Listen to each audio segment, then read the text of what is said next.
ఓం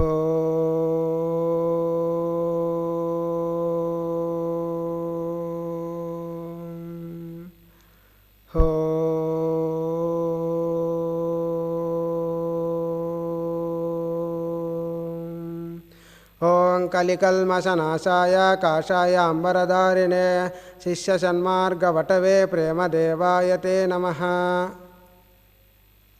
బ్రహ్మచారి మహర్షి సద్గురు శ్రీ శ్రీ శ్రీ ప్రేమానంద స్వామి తపోవనము ఆశ్రమం సంస్థాపకులు, సనాతన ధర్మ సమాజం వ్యవస్థాపకులు బ్రహ్మచారి మహర్షి సద్గురు శ్రీ శ్రీ శ్రీ ప్రేమానంద స్వాముల వారి గురుపాద పద్మములకు సాష్టాంగ నమస్కారములు. కార్తీక పురాణము 17వ అధ్యాయము. అంగీరసుడు ధనలోభునకు చేసిన తత్వోపదేశము. ఓ మునిశ్రేష్ఠులారా, ఓ ధనలోభి, నీకు కలిగిన సంశయంబులకు సమాధానము చెప్పుచున్నాను వినుము.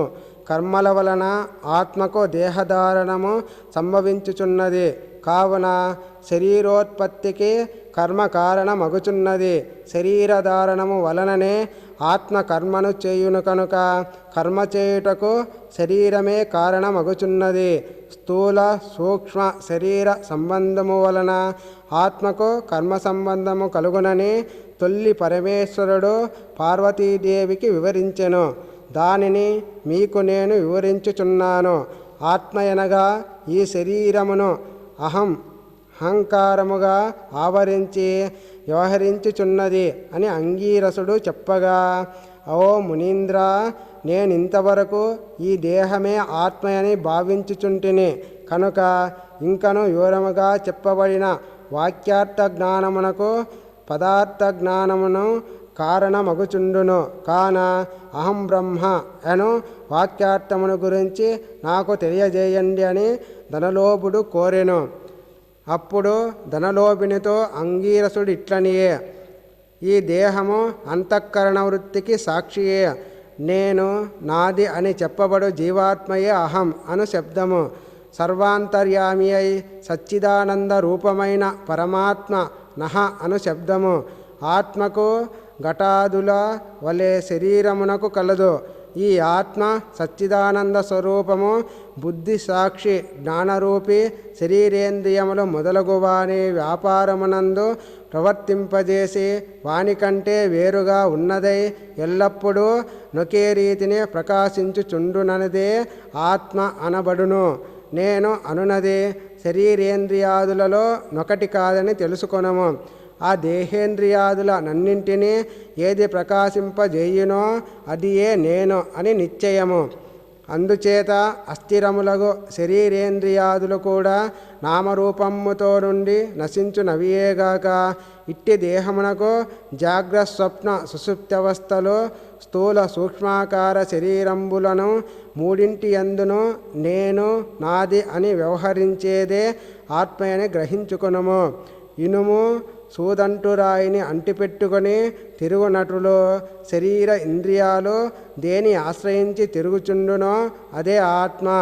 అట్లే అవి ఆత్మ వలన తమ పనిని చేయును. నిద్రలో శరీరేంద్రియాల సంబంధము లేక గాఢ నిద్రపోయి మేల్కొన్న తర్వాత నేను సుఖనిద్రపోతిని, సుఖంగా ఉంది అనుకున్నదయే ఆత్మ.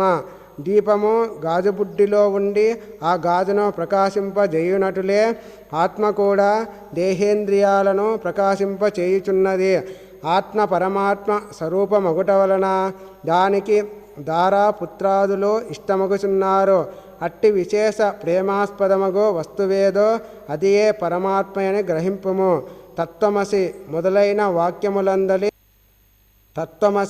మొదలైన వాక్యములందలి తొమ్మను పదమునకు కించి జ్ఞత్వాది విశిష్టమందు జీవాత్మని అర్థం.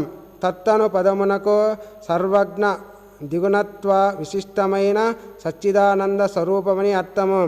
తత్వమసి అనేది జీవాత్మ పరమాత్మల ఏకత్వమును బోధించును. ఈ రీతిగా సర్వజ్ఞత్వాది ధర్మములను వదిలివేయగా సచ్చిదానంద రూపమొక్కటియే నిలుచును. అదియే ఆత్మదేహ లక్షణము. ఉండుట, జన్మించుట, పెరుగుట, క్షీణించుట, చచ్చుట మొదలగు 6 భాగములు శరీరానికే గాని ఆత్మకు లేవు. జ్ఞానానంద స్వరూపమే పూర్ణత్వము గలది. వేదములలో దేనికి సర్వజ్ఞత్వము, ఉపదేశము, సంపూర్ణత్వము నిరూపించబడి ఉన్నదో అదియే ఆత్మ. ఒక కుండను చూచి అది మట్టితో చేసినదియే అని ఏ విధముగా గ్రహింతుమో అటులనే ఒక దేహాంతర్యామియగు జీవాత్మ పరమాత్మయని తెలుసుకొనుము.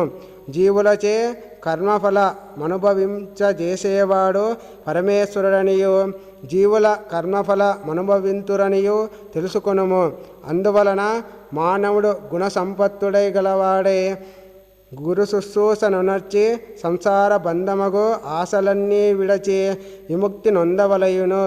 మంచి పనులు తలచిన చిత్తశుద్ధియు దాని వలన భక్తి జ్ఞాన వైరాగ్యములు కలిగి ముక్తి పొందును. అందువలన సత్కర్మానుష్ఠానము చేయవలయును.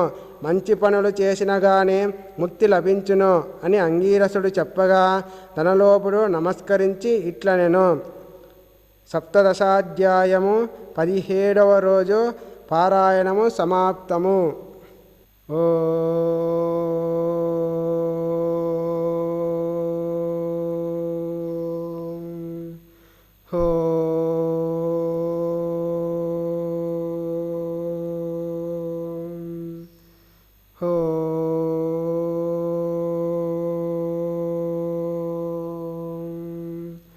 ఓం సహనా భవతో సహనో భునక్తో సహ వీర్యంకరవావహై తేజస్వినావధీతమస్తు మా విద్విషావహై. ఓం శాంతి శాంతి శాంతి.